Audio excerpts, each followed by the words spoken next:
Magandang buhay ka, Master. Salamat sa patuloy na pagsusubaybay ng ating kabanata. Ang iyong pag-subscribe sa ating channel ay magiging kaaya-aya.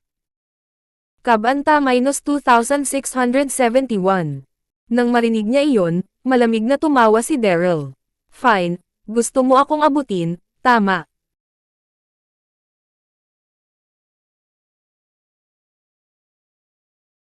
Pumasok ka kung may kakayahan ka. Tama ang nahulaan ni Karen, naubos na ni Daryl ang kanyang panloob na lakas kanina.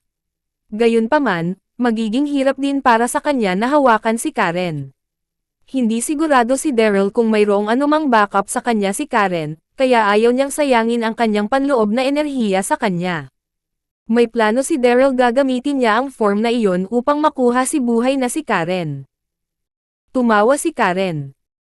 Tumingin siya sa paligid ng porma sayon, at tila mayabang. Daryl, minamaliit mo ako. Sa palagay mo ay mailalag mo ako sa isang 5 elemento ng Bagua Formation. Habang nagsasalita siya, itinaas ni Karen ang kanyang mga paa at naglakad papunta sa porma sayon. Sa sandaling iyon, kahit na hindi gumagalaw ang katawan ni Daryl, inilipat niya ang isang kahoy na istaka. Hindi napansin ni Karen ang kilos ni Daryl, siya ay napaka-emosyonal sa sandaling iyon. Magkakaroon ng isang mahusay na tagumpay sa harap ng master nang makuha ko si Daryl. Magkakaroon ako ng isang magandang kinabukasan. Si Karen ay maganda at matalino, at si Zhang Yu ay labis na minamahal siya. Regular niyang ipinapasa sa kanya ang mga sikreto ng porma sayon. Iyon ang dahilan kung bakit siya mayabang. Inisip ni Karen na ang 5E elementong Bagua Formation ay isang mid-level form lamang. Kaya niya itong malutas kahit nakapikit siya. Ito ay isang biro kung nais ni Daryl na gamitin ang pormasyong iyon upang mahilo siya. Daryl, sumuko ka na ngayon. Sigaw ni Karen pagpasok niya sa porma sayon. Mahigpit niyang hinawakan ang long sword at diretsyo na sisingilan kay Daryl.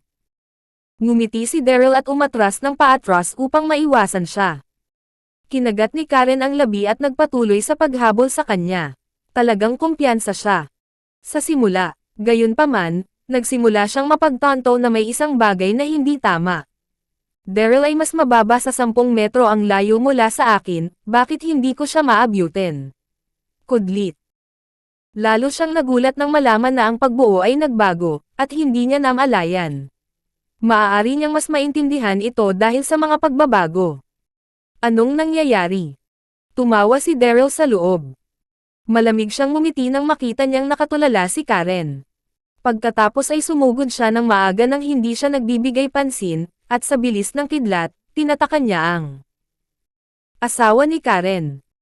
Nanginginig ang katawan ni Karen, hindi siya makagalaw. Inaangkin mong ikaw ay mag-aaral ni Zhang Ju. Naglakad si Daryl pasulong at pinagmasdan si Karen sa malapit na saklaw. Biniro niya siya at sinabing, at hindi mo alam na may kaunting pagbabago sa 5-element Bagua Formation.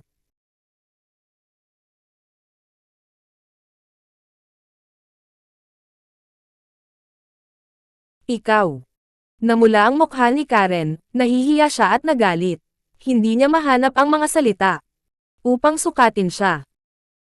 Kasabay nito, pinagsisisihan ni Karen na siya ay walang ingat at nahulog sa trick ni Daryl. Kailan siya gumawa ng mga pagbabago sa pagbuo? Paano ko hindi napansin iyon? Tumingin sa kanya si Daryl nang walang awa, tinanong niya, nasaan si Dax at ang iba? Sinabi ni Jackie kay Daryl na patay na si Chester. Gayunpaman, si Dax at ang natitira ay nakuha ng Zhang Ju. Nawala ang cool ni Daryl kanina dahil sa pagkamatay ni Chester. Pagkatapos niyang kumalma, nagpasya siyang hanapin si Dax at ang iba pa. Sa sandaling iyon, hindi alam ni Daryl na si Dax at ang natitira ay nakatakas na mula sa pagkontrol ni Zhang Ju. Malamig na daing ni Karen ngunit hindi ito tumugon. Tinatanong kita ulit, nasaan sila? Malamig na tanong ulit ni Daryl. Walang pasensya na sumagot si Karen, bakit ko sasabihin sa iyo? Walang pakinabang sa paghuli sa akin. Darating ang aking Panginoon sa lalong madaling panahon. Hindi ka makakatakas pagkatapos. Hindi nais ni Daryl na mag-aksaya ng oras, pulang dugo ang kanyang mga mata. Ayaw mo pa ring magsalita. Si Karen ay hindi nag-alala nang maramdaman niya ang pagpatay ng aura sa mga mata ni Daryl, sa halip ay pinagtawanan niya ito. Daryl, tigilan mo na ang pagsubok sa takot mo. Sa akin, hindi ako naniniwala na may gagawin ka sa akin.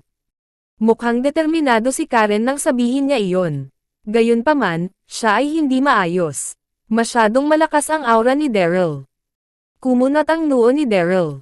Nawala ang pasensya niya habang malamig na sinabi niya, pinilit mo ako.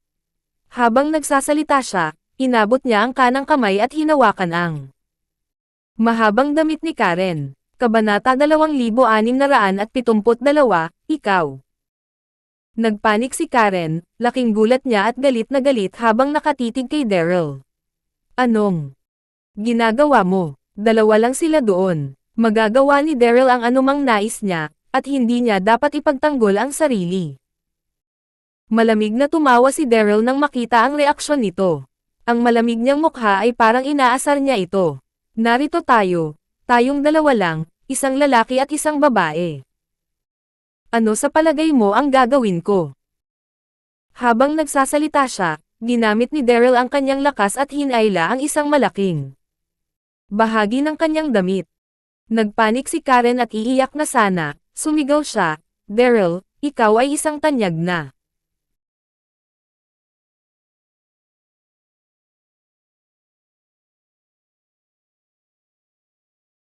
Tao sa 9 Mainland, at ginagawa mo ang tuwa na babaeng ito.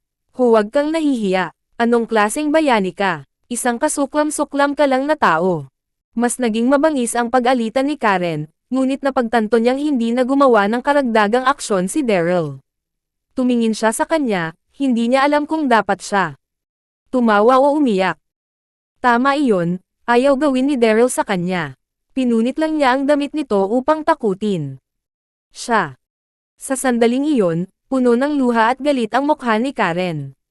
Alam ni Daryl na sapat na. Iyon, malamig niyang sinabi, mag-uusap ka na ba? Napakagatlabi si Karen nang marinig iyon. Pagkatapos, mahina niyang sinabi, Dax at ang natitira, hindi ko talaga alam. Alam ko lang na nakatakas sila sa pangunahing dambana sa tulong ni Chester 3 araw na ang nakakaraan. Pagkatapos, nawala sila ng walang bakas. Tila nagkasalungatan si Karen. Ang Endless Sky Organization ay hinahabol din sila, ngunit wala rin kaming bakas, buntong hininga. Natigilan si Daryl, ngunit hindi siya nasasabik. Magaling yan. Si Dax at iba pa ay matagumpay na nakatakas.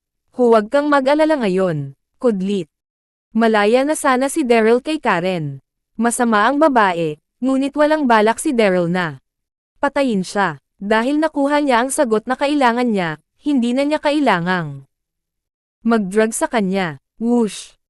Sa sandaling iyon, isang dosenang anino ang mabilis na lumipad sa kalangitan malapit. Ang mga ito ay ang Endless Sky Organization Hallmasters. Dahil ang kalikasan mo ay hindi masyadong masama, papakawalan kita ngayon. Tumingin si Daryl kay Karen at malamig na sinabi, narito ang iyong mga tao, hahayaan ko silang palabisan ang iyong Acupoint mamaya. Gayunpaman, binago ko ang pagbuo, kaya't depende ito sa kanilang kakayahan kung mapamahalaan nilang ipasok ang pagbuo o hindi. Panipi. Habang nagsasalita siya, lumingon si Daryl, umakyat ng mabilis sa hangin, at lumipad. Sinabi sa kanya ni Fang Mao na magsasama silang muli sa isang maliit na bayan sa hilagang kanluran kung siya ay makatakas. Nantala ako dahil kay Karen ng medyo matagal, naniniwala akong darating sila. Sa sandaling iyon, hindi pa alam ni Daryl na si Fang Mao at Sara ay nabilanggo dahil sa mga hinala ni Zhang Ju. Hoy ikaw! Galit na galit si Karen nang makita niyang lumayo pa si Daryl, ang kanyang magandang mukha ay napuno ng kahihiyan. Derry, ikaw ay B***starred. Tinatakan mo ang aking Acupoint at pinunit ang aking damit. Paano ko makakaharap ang Hallmasters kapag nilapitan nila ako at nakita iyon? Nagalit si Karen habang iniisip iyon. Mukha siyang galit na galit at pinahiya. Daryl, Papakalimutan kita para sa iyong buhay kapag nakuha ko ang aking mga kamay sa iyo. Samantala, sa bilangguan ng Green Cloud Sect, nakaupo sina Fang Mao at Sara sa isang sulok. Mukha silang solemna. Lalo na nag-alala si Fang Mao habang tumingin siya sa night view sa labas. Ayan yun. Gumamit ako ng labis na panloob na enerhiya kanina. Ang epekto ng Anonymous 1000 appearances ay magtatapos kaagad. Sa pamamagitan ng pagkatapos, babalik ako sa aking orihinal na hitsura. Kapag nalaman ni Zhang Zhu ang tungkol dito, ang lahat ay tapos na. Kabanata 2673 typo error ahead. Habang iniisip niya iyon, sinubukan ni Fang Mao ang kanyang makakaya upang kumalma at sinabi ng marahan kay Sara, "Mahal kong mag-aaral, mayroon akong isang plano. Kailangan mo lamang makipagtulungan sa akin mamaya, maunawaan." Kumurap ang mga mata ni Sara nang marinig iyon. Agad niyang tinanong, "Master, sabihin mo sa akin ang tungkol sa plano, mabilis." Naisip ni Sara na walang alam ang kanyang Panginoon, lahat ay kayang gawin ng kanyang Panginoon. Buntong hininga. Huminga ng malalim si Fang Mao at tumingin sa gwardya sa labas ng pintuan. Ibinaba niya ang kanyang tinig at sinabi, "Maghahanap ako ng paraan upang maakit ang gwardya dito at pagkatapos ay lumikha ng isang pagkakataon para ka umalis. Tandaan, magpatuloy lamang sa pagtakbo, at huwag mo na lang akong pansinin. Maunawaan." Nang sinabi niya iyon, medyo nabigo si Fang Mao. Wala siyang mas mahusay na paraan upang mahawakan ang sitwasyon. Ang tanging nagawa lamang niyang gawin ay hayaang makalabas sa panganib si Sara upang ang 1000 appearances figure ay maaaring magpatuloy na mabuhay. Ano? Nanginginig ang katawan ni Sara nang marinig iyon. Blanko siyang nakatingin kay Fang Mao, siya ay lubos na natigilan. Anong klaseng plano yan? Pagkasira sa sarili iyan. Kudlit. Hindi. Bumalik ang isipan ni Sara at umiling na may determinasyon. Gusto kong umalis. Sa iyo, guro, hindi ako aalis kung hindi ka aalis. Kahit na hindi sila nagtagal ng mahabang panahon na magkasama, alam ni Sara na mahal siya ni Fang Mao mula sa kaibuturan ng kanyang puso. Ang kanyang Panginoon ay ang pinakamalapit na tao sa kanya, bukod sa kanyang malaking kapatid na si Daryl. Bukod, plano pa rin ni Sara na maglakbay sa mundo kasama si Fang Mao sa hinaharap. Paano sila magkakahiwalay sa lalong madaling panahon? Mahal kong mag-aaral. Mapait na ngumiti si Fang Mao habang sinabi niya, "Hindi ka dapat ganoon katigas ng ulo. Walang paraan para umalis kaming dalawa kung susundin namin ang iyong plano. Pakinggan mo ako, mangyaring panipi." Si Fang Mao ay nagpatuloy sa seryosong pagsasalita. "Ikaw ay may talento. Wala akong pinagsisisihan sa buhay ko na magkaroon ng isang baguhan tulad mo. Ibabahagi ko na sa iyo ang lahat ng aking iniisip sa paglilinang. Dapat kang makinig ng maayos."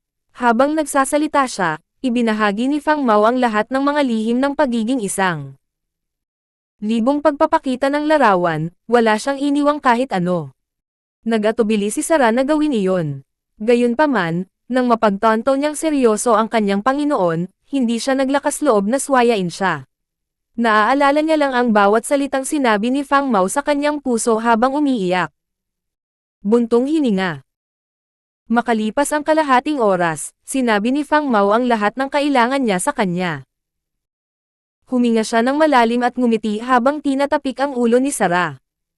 Matapos mong makatakas, muling makasama si Daryl sa unang pagkakataon, pagkatapos ay ipagpatuloy ang pagkalat ng diskarteng libu-libong pagpapakita. Tumanggaw si Sara, puno ng lungkot ang puso niya. Bang bang bang. Si Fang Mao ay hindi nag-aksaya ng oras nang makita niyang sumang-ayon si Sara. Hinampis niya ang pintuan ng bakal na bilangguan. "Anong ginagawa mo?" Ang kaguluhan ay umakit sa bantay, at siya ay nabalisa. Kinunot niya ang kanyang mga mata habang siya ay naglalakad pasulong at sinaway ng malamig, "I will hack you into tiny.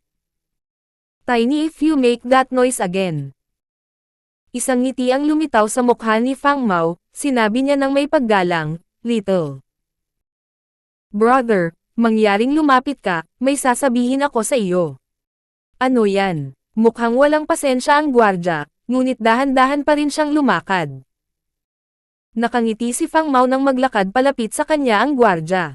Pagkatapos, kumuha siya ng isang nagliliwanag na panloob na core mula sa kanyang katawan at sinabi, mangyaring ipasa ang isang mensahe kay Mr. Zhang, sabihin na mayroon akong mahalagang bagay na dapat iulat sa kanya.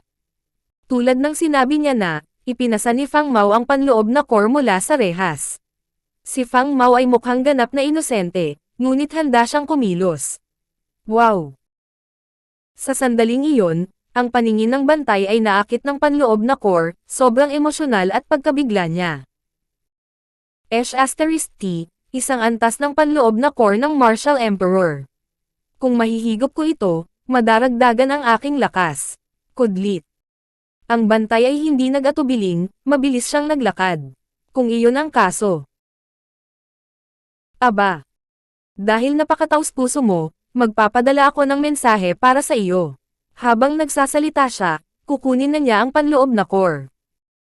Gayunpaman, sa sandaling iyon, mahigpit na kinuyam ng Fang Mao ang kanyang mga kamao, at sa bilis ng kidlat, mariing sinuntok niya ang dibdib ng gwardya. Hindi man niya hinintay na maabot ng gwardya ang panloob na core. Kabanata 2674. Ang Fang Mao ay masyadong mabilis para sa gwardya, na wala kahit oras upang makapagreaksyon. Bang! Napaungol ang gwardya habang sinuntok siya sa dibdib. Agad siyang nahimatay. Mabilis na kumilos si Fang Mao, inabot niya ang kanyang kamay, kinuha ang damit ng gwardya, at hinayla palapit sa bakal na rehas. Pagkatapos, hinukay niya ng mabilis ang mga susi. Wow! Sa sumunod na segundo, binuksan ni Fang Mao ang pintuan ng bilangguan at binalingan si Sara. Pagkatapos, sumigaw siya, bilisan, takbo. Nais ni Fang Mao na umalis kasama si Sara, ngunit naubos niya ang kanyang buong lakas.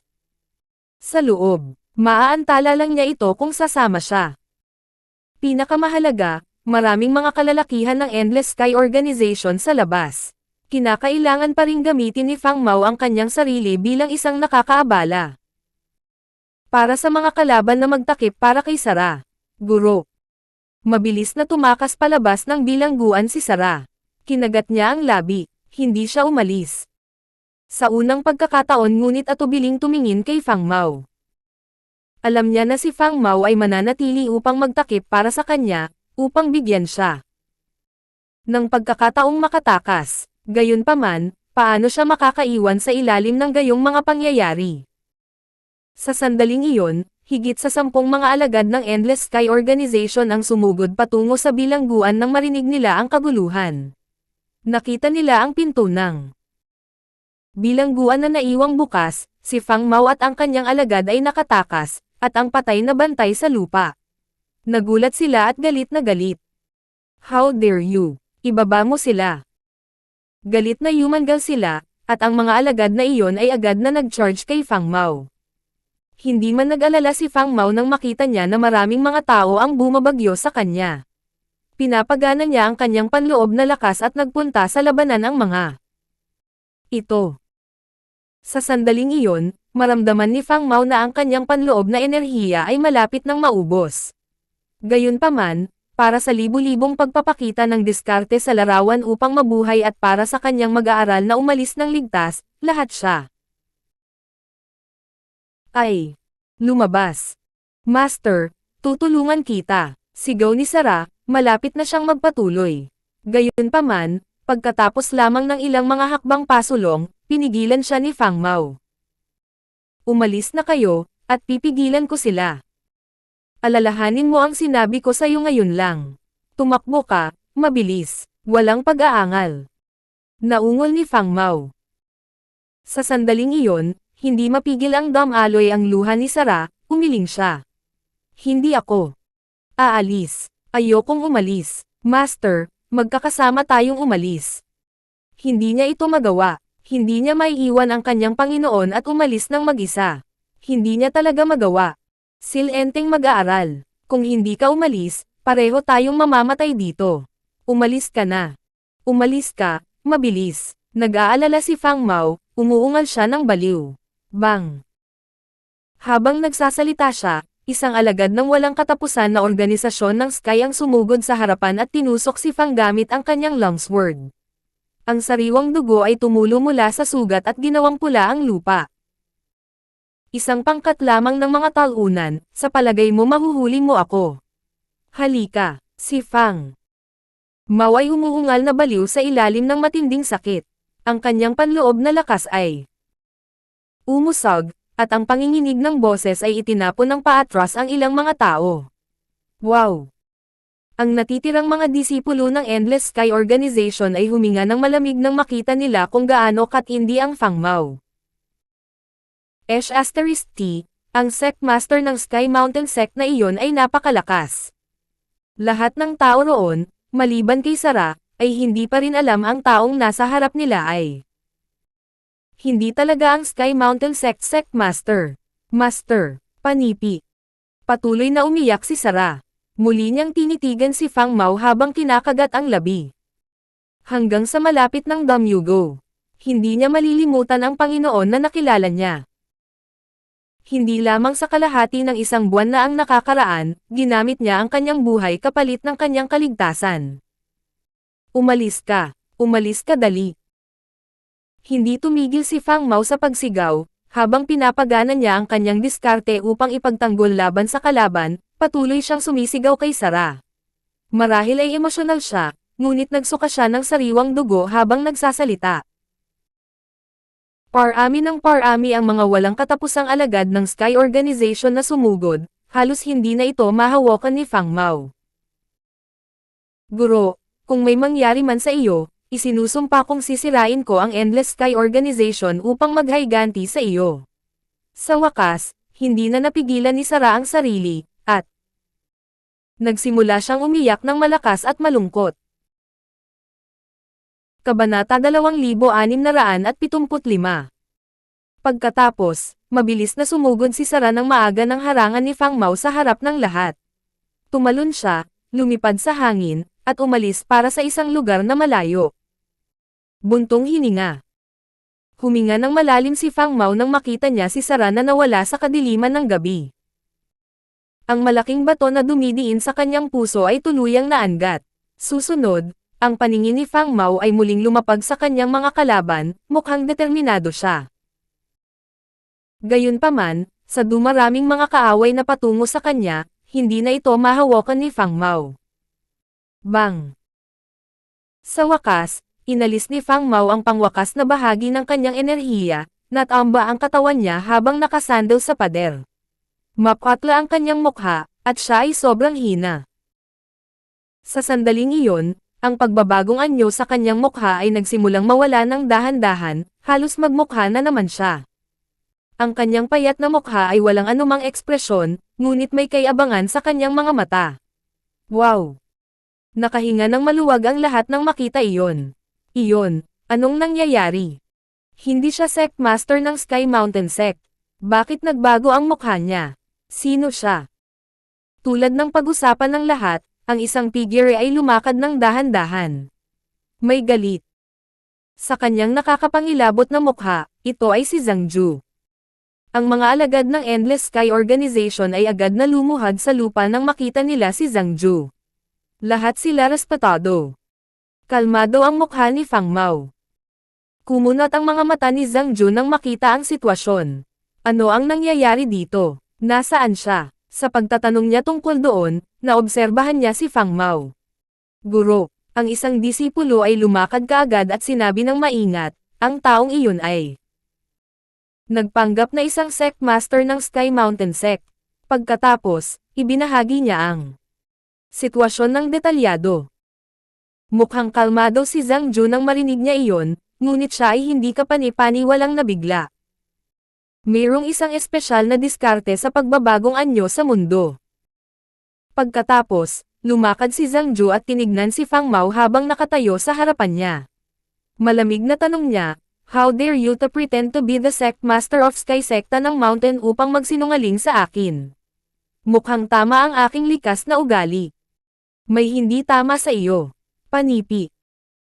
Ang mga mata ni Zhang Ju ay mukhang nakatago habang sinabi niya, magsalita, sino ka? The Thousand Appearance Figure, mahinahon na sinabi ni Fang Mao. Alam ni Fang Mao na hindi siya makakaligtas kung malantad ang kanyang lihim, ngunit hindi naman siya nag-alala. Ang kanyang mag-aaral ay nagawang makatakas. Ang Thousand Appearance Figure. Natigilan si Zhang Ju nang marinig ang mga salitang iyon. Labis siyang nagulat. Ang taong ito ay ang libu-libong hitsura. Larawan. Hindi nakakagulat na may loko niya ako. Kudlit. Si Zhang Ju ay isang nagtatanim na may ilang libong taong karanasan. Naranasan siya at may kaalaman. Kapag hindi siya nakuha ni Lubo, narinig niya ang tungkol sa isang lihim na samahan sa paglilinang sa pamayanan ang libong pagpapakita ng larawan. Maaari silang baguhin ang anyo sa sino mang nais nila. Gayunpaman, ang libu-libo napakatago ng larawan na hitsura. Kaya, sa nagdaang libu-libong taon, narinig lamang ni Zhang Ju ang tungkol sa mga ito, ngunit hindi pa siya nakakilala. Hindi niya inaasahan na ang taong nagpapanggap na sekta ng Master ng Sky Mountain na sekta ay ang libu-libong huling larawan. Zhang Ju chuckled. Pagkatapos, bumalik siya sa kanyang katinoan. Ngumiti siya at sinabi kay Fang Mao, ang iyong diskarte sa pagbabagong anyo ay talagang kahanga-hanga. Hindi mo kailangang mag-alala, lagi kong iginagalang ang mga taong may tunay na talento. Hindi mahalaga ang relasyon mo ni Daryl, basta pumayag kang sumuko sa akin, ipinapangako kong ibibigay sa iyo ang lahat ng gusto mo. Ano ang sasabihin mo? Mukha namang nakaka-relax ang mukha ni Zhang Ju nang sinabi niya iyon, ngunit ang kanyang mga mata ay may pag-asa. Hindi niya nais na sumali sa kanya si Fang Mao, nais lamang niyang makuha ang diskarte. Sa pagbabagong anyo, masyadong kahanga-hanga ang diskarteng iyon. Kahit na hindi niya ito napansin. Si Fang Mao ay naglakbay sa mundo sa loob ng maraming taon, hindi siya tanga. Nakita niyang madali ang hangarin ni Zhang Ju. Ngumiti siya at tumanggi ng walang pag-aalangan. Pinahahalagahan ko ang iyong mabait na alok. Gayunpaman, ang pagkakaugnay sa aking sarili sa isang kasuklam-suklam na taong tulad mo ay isang uri ng kahihiyan sa akin. Patayin mo ako kung gusto mo, hindi mo kailangang sayangin ang oras sa pagsasalita ng kalokohan. Ang kanyang tinig ay matatag at hindi mapaglabanan. Kabanata 2676. His. Natahimik ang selda ng bilangguan. Nakasimangot ang lahat doon na tumingin kay Fang Mao. Siya ay masyadong matapang. Personal siyang inimbitahan ni Master, ngunit tinanggihan niya ang kanyang alok. Inakusahan pa niya ang Master ng pagiging banta. Kudlit. Siya ay dapat na masyadong may sakit sa pamumuhay. Nagdilim ang mukha ni Zhang Ju. Naramdaman niyang naiinsulto siyang mapahiya sa harap ng marami sa kanyang mga alagad. Ang bawat isa sa bilangguan ay nasa isang maalab na kapaligiran. Bukod sa Fang Mao. Walang makahinga ng madali. Well, sige kung ganon. Sa wakas, hindi na ito mahawakan pa ni Zhang Ju. Nginisyon niya ang ibang lalaki. Matutupad ko ang iyong hiling sa kamatayan. Aniya habang pinaputok ang isang palad sa bilis ng kidlat. Ang panloob na enerhiya ng Fang Mao ay pinatuyo, napakahina niya na hindi niya maiiwasan ang atake sa palad man lang. Ang pag-atake ng palad ay lumapag sa kanyang ugat sa puso. Napaungol siya habang nagulat siya at pinapadalhan ng paglipad bago mabasag ang kanyang katawan sa mga iron bar ng selda ng bilangguan. Hindi na siya humihinga nang mapunta sa lupa ang kanyang katawan. Ang alagad niya na tumakas ngayon lang, di ba? Magpadala ka ng humabol sa kanya kaagad, at siguraduhing ibabalik siya rito. Nagyayelo ang ekspresyon ni Zhang Ju nang ibigay niya ang utos sa kanyang mga tagasunod sa paligid. Opo, mabilis na tumugon ang mga tagasunod at pagkatapos ay nagpadala ng mga tao upang habulin si Sarah. May naisip si Zhang Ju, at tiningnan niya ng tahimik ang katawan ni Fang Mao. Nakangiti ang mga sulok ng kanyang bibig. Kahit na mas gugustuhin mong mamatay kaysa magtrabaho para sa akin, pinasigla mo ako. Panipi. Pagkatapos, sinabi niya sa mga alagad na nasa tabi niya, ipadala ang aking utos sa bawat Isa na maghanda para sa bukas ng umaga, aalis ako patungo sa Holy Saint Sect. Si Empress Chang'er ay nagsasaka sa pag-iisa sa loob ng maraming taon. Panahon na para sa kanya upang lumabas at harapin ang mundo. Si Zhang Ju ay pumutok sa isang nakasisindak na ngiti nang matapos niya ang kanyang huling pangungusap. Sa Queen's Hall, sa timog ng Rock City kung saan naninirahan ang tribo ng Rakshasa. Ang tribo ng Rakshasa ay nagtayo ng Queen's Hall para kay Natalie. Dito niya hahawakan ang karamihan sa mga usaping pampulitika at makilala ang kanyang mga tagasunod at kilalang bisita. Bagaman hindi ito kasing dakila ng mga palasyo sa Nine Mainland, ito ay may kamangha-manghang dinisenyo at itinayo.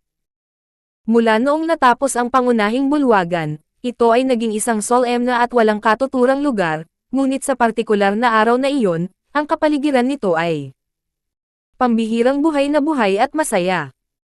Ang bulwagan ay puno ng mga hapagkainan, ang mga opisyal ng tribo ng Rakshasa, at ang mga mandirigma at general, nagbihis silang lahat. Si Natalie ay nasa isang leather robe na pinalamutian ng mga gemstones at borloloy ng buto, isang natatanging estilo ng pagbibihis ng tribo ng Rakshasa, at siya ay nakaupo sa trono sa bulwagan. Mukha siyang sexing pa may kagalang-galang na marilag na aura. Maraming mga upuan ang espesyal na naitayo sa ibaba ng trono para sa Rock City Mayor, Jack Jed, Feud Zane at kanyang mga kapatid, at ang 12 Diyos ng tribo ng Rakshasa.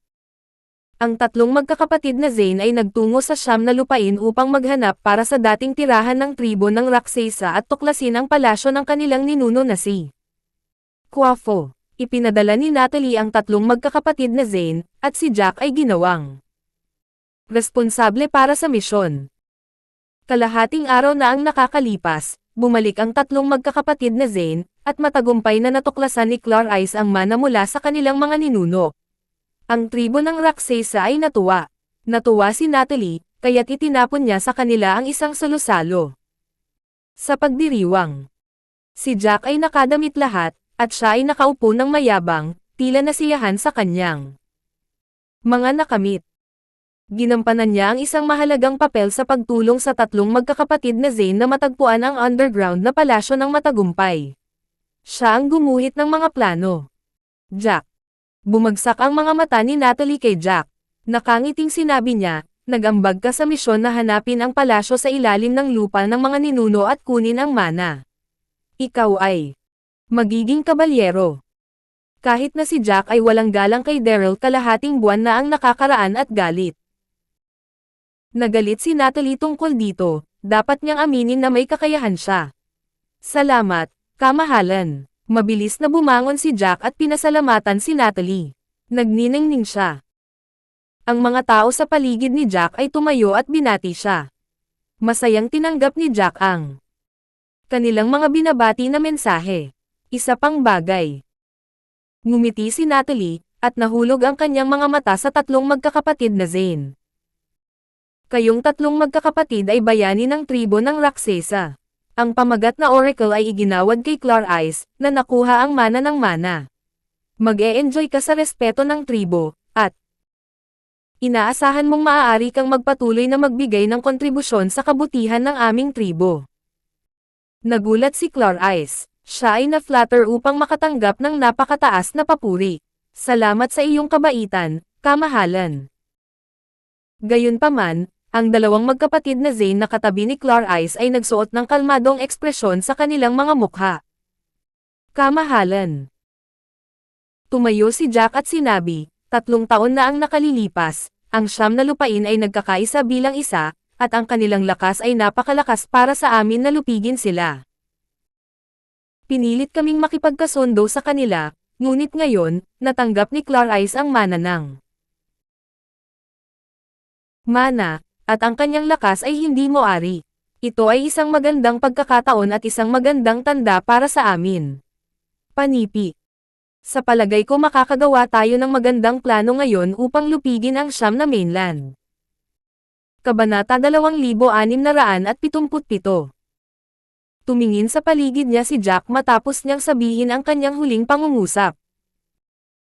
Biglang, ang mga tao na malapit kay Jack ay nagpakita ng kanilang suporta, sunod-sunod.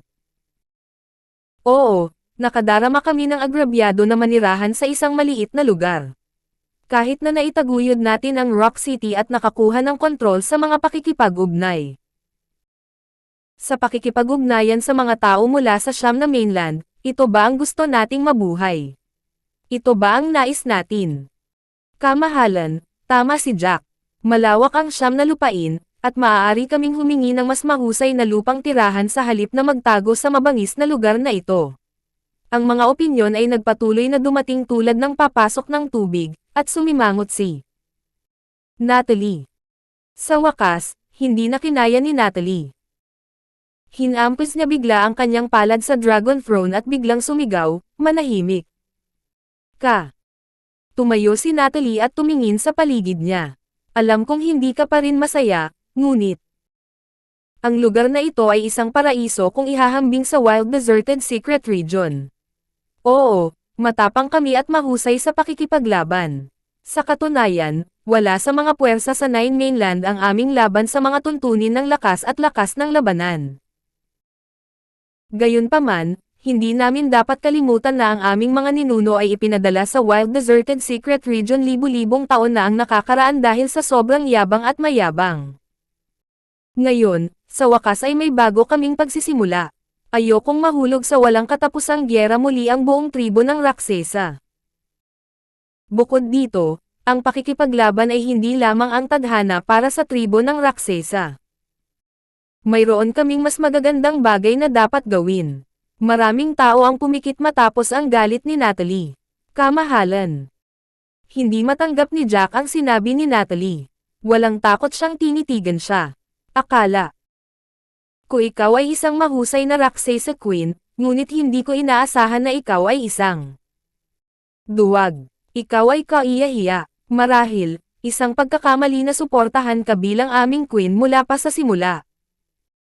Nais mo bang manatili ng ganito sa buong buhay mo, na mas mababa sa Nine Mainland at mamuhay ayon sa kanilang inaasahan? Ayokong gawin iyon sa buong buhay ko. Napaka-outrageous mo. How dare you say that? Ang magandang mukha ni Natalie ay nagbago, nanginginig siya sa galit at tinuro si Jack. Habang sumisigaw sa tuktok ng baga, ilagay mo siya sa kulungan. Si Jack ay masyadong matapang upang sabihin iyon tungkol sa queen sa publiko. Si Natalie ay ang nag-iisang anak na Raksesa King. Sanay na siyang mayabang at may mga taong sumusunod sa kanyang mga hinahangad mula noong bata pa siya. Si Jack ang unang taong walang galang at ininsulto si Natalie.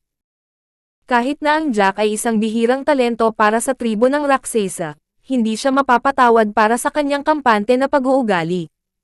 Naging mapangahas siya matapos siyang makakuha ng mga kredito para sa kanyang kontribusyon sa tribo. Peter Patter. Ang 12 Diyos sa tabi ni Jack ay tumayo at pinalibutan siya.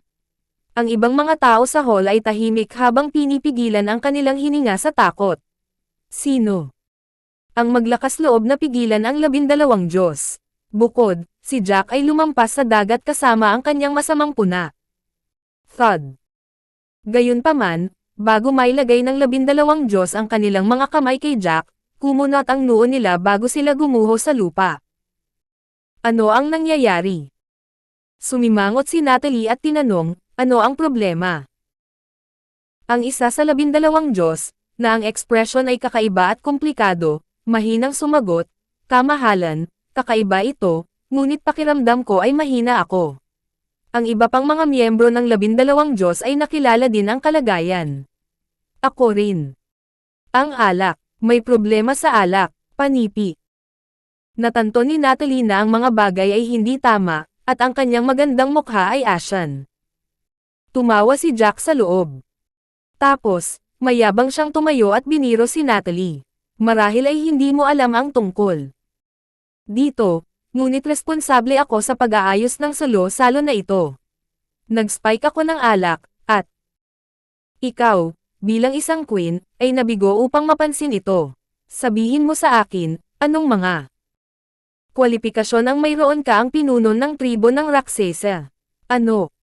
Natulala lahat kay Natalie at ng ibang mga tao. Kabanata 2678. Oh. Maraming tao ang nakatingin kay Jack, gulat na pinagmasdan nila siya. Si Jack ay matapang, naglakas loob pa siyang sirain ang pagdiriwang ng pagdiriwang. Galit na galit si Natalie, tinitigan niya si Jack at sumigaw, "Jack, masyado kang matapang. Alam mo ba kung ano ang ginagawa mo?" Kalahating buwan na ang nakakalipas, sa trading center sa Rock City, binigyan kita ng pagkakataon na may tama ang mga maling nagawa mo. Hindi ko inaasahan na magbabago ka para sa mas masahol at mas lalong mayabang. Ngayon, nakagawa ka pa rin pagtataksil. Panipi. Ang galit na mukha ni Natalie ay mukhang galit na galit. Si Jack ay mayabang at dominante. Dahil sa mataas na katayuan na nasisiyahan siya sa tribo. Si Natalie ay hindi nagbigay ng labis na pansin sa kanyang pag-uugali bago iyon, at nang patawarin niya ang kanyang mga nakaraang pagkilos, si Jack ay lalong nagparamdam. Kahit na wala siyang katakutan tungkol sa paghila ng isang maruming trick sa panahon ng pagdiriwang ng pagdiriwang. Si Jack ay magiging isang malaking sakuna sa hinaharap kung hahayaan niya ang mga bagay.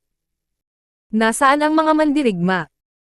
Habang iniisip ito ni Natalie, mas nagalit siya. Tumingin siya sa labas ng hall.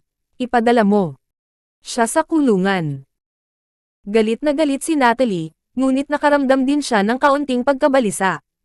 Ang 12 Diyos ay nakadroga, kaya't hindi na siya makaasa sa kanila para sa proteksyon. Uminom siya ng 2 baso ng alak, at maramdaman niya na ang kanyang panloob na lakas ay naapektuhan ng mga gamot. Sa kasong iyon, may asa lamang siya sa mga mandirigma na nakatayo sa labas ng hall. Gayunpaman, nagbelo si Natalie, ngunit wala ni isang mandirigma ang pumasok sa bulwagan. Bago magsimula ang pagdiriwang, inilipat ni Jack ang lahat ng mga mandirigma sa ibang lugar.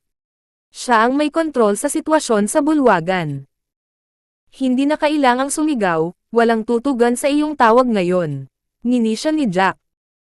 Pagkatapos, 12 kalalakihan mula sa nakapalibot na mga upuan ang tumayo. Lahat sila ay may magandang relasyon kay Jack at may hawak ng mahahalagang posisyon sa Raksasa tribe. Sa sandaling tumayo sila, tiningnan nila si Natalie na may magkasalungat na ekspresyon. Pagkatapos, sinimulan nilang payuhan siya.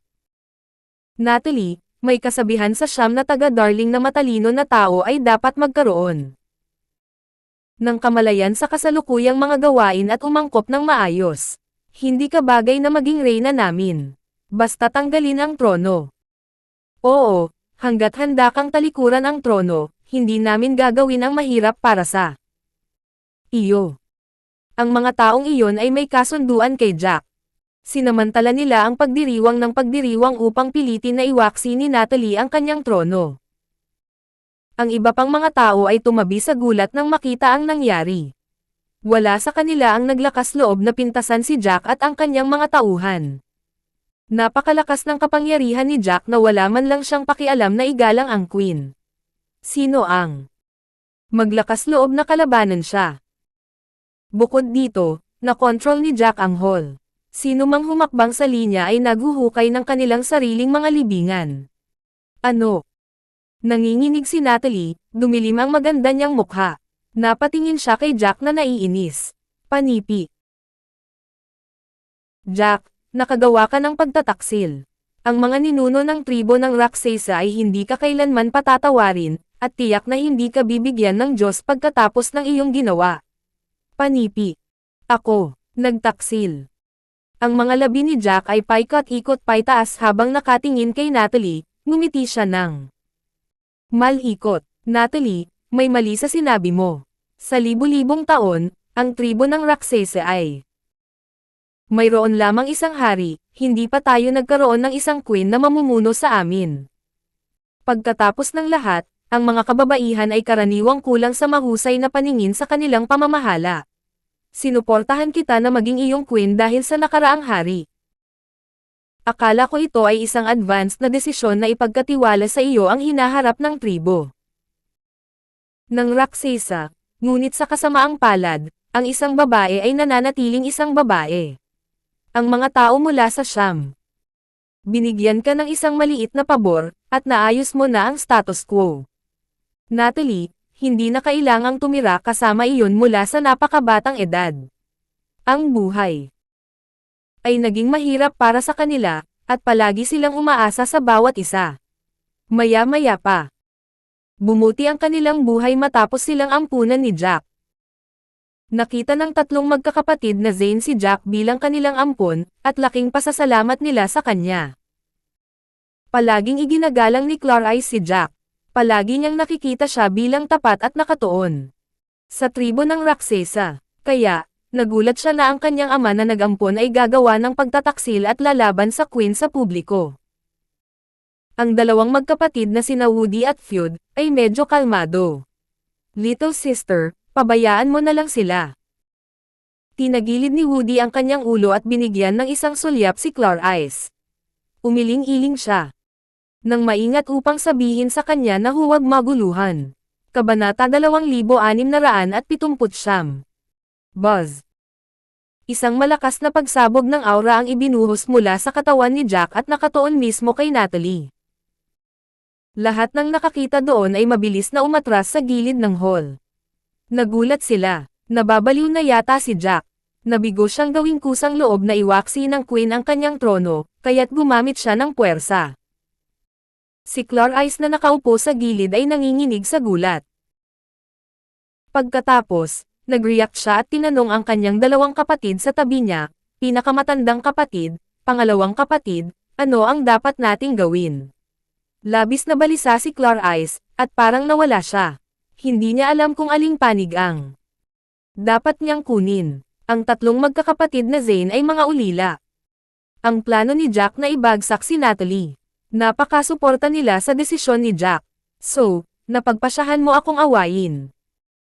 Galit na galit si Natalie nang makita niyang sinisingil siya ni Jack. Siya ay nasa galit na. Galit, ngunit hindi siya fluster. Hinarap niya si Jack, at humarap sila sa isang tunggalian. Kahit na nakainom si Natalie ng ilan sa lason na alak, nagawa niyang pigilan ang pagkalason sa kanyang katawan dahil sa pamamaraan ng paglilinang na kanyang naisagawa. Ito ay isang hindi pangkaraniwang pamamaraan na ginawang magagamit lamang para sa mga Raksesa Kings mula sa mga nakaraang dinastiya. Bang! Sa isang iglap lang ng mata, nagsalpukan ang kanilang dalawang palad. Kapwa nagsway sina Natalie at Jack, at pagkatapos ay nakakuha sila ng katatagan. Malinaw na, wala sa mga partido ang may pinakamataas na kamay mula sa pag-atake. F***. Hawak ni Jack si Natalie sa isang titig sa kamatayan, sobrang dilim ng mukha niya. Nagulat siya at nagalit na si Natalie ay makakagawa pa rin ng isang napakalakas na aura ng labanan kahit na nakainom siya ng lason na alak. Tila kamangha-mangha ang diskarteng paglilinang ng nakaraang Raksesa Kings. Ito ang pinakamalakas na pamamaraan sa tribo ng Raksesa. Namula ang mga mata ni Jack sa galit. Nais niyang pilitin si Natalie na isuko ang kanyang trono sa dalawang kadahilanan. Bukod sa kanyang pagnanais na maging bagong hari, nagkaroon din ng pagnanasa si Jack para sa lihim na pamamaraan na ginagawa ni Natalie. Nagkatinginan sina Natalie at Jack. Ang magandang mukha ni Natalie ay mukhang determinado at naguguluhan sa parehong oras. Kailan naging napakalakas ni Jack? Di nagtagal, napagtanto ni Natalie na itinatago ni Jack ang kanyang totoong potensyal. Marahil ay binalak niya para sa araw na iyon matagal na ang nakaraan, at ang pagtatago ng kanyang totoong lakas ay bahagi ng diskarte. Lalong nagalit si Natalie matapos niyang maisip ang balak ni Jack. Halika, lahat. Tumingin si Jack sa paligid at sumigaw, kung ayaw mong mapamunuan ka ng babaeng ito magpakailanman, tulungan mo akong talunin siya. Agad na sumulong ang dalawang tao matapos itong sabihin ni Jack. Jack, tutulungan ka namin. Sa parehong oras, ang iba pang mga tao na nagkaroon ng isang magandang relasyon sa Jack din sumali sa kanyang puwersa. Mayroong higit sa 100 ng mga numero na naglabas ng kanilang panloob na lakas upang atakein si Natalie. Ikaw. Nanginginig si Natalie nang makita niya ang napakaraming mga tao na sumulong. Ang kanyang ekspresyon ay mukhang sobrang pangit. hindi niya inaasahan na magkakaroon ng labis na suporta si Jack sa loob ng 3 taon. Kabanata 2680 Typo Errors Ahead. Si Natalie ay naging Rakshasa Queen sa loob ng 3 taon, kaya't hindi na siya ang mapang-akit na prinsesa na nauna pa sa kanya. Tinanggap niya ang mga hamon mula sa maraming mga suwail na tagasunod na may katahimikan. Siya ay nanunuya, hindi maganda ang mukha niya. Bueno, aba.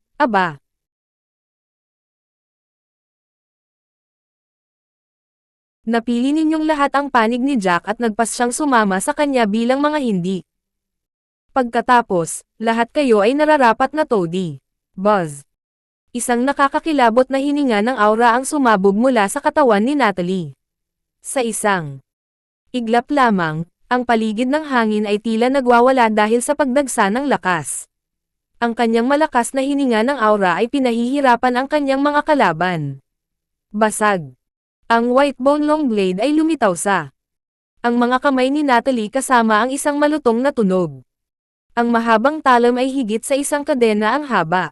Ang sandata ay pagmamay-ari ng ama ni Natalie, ang dating Rakshasa King.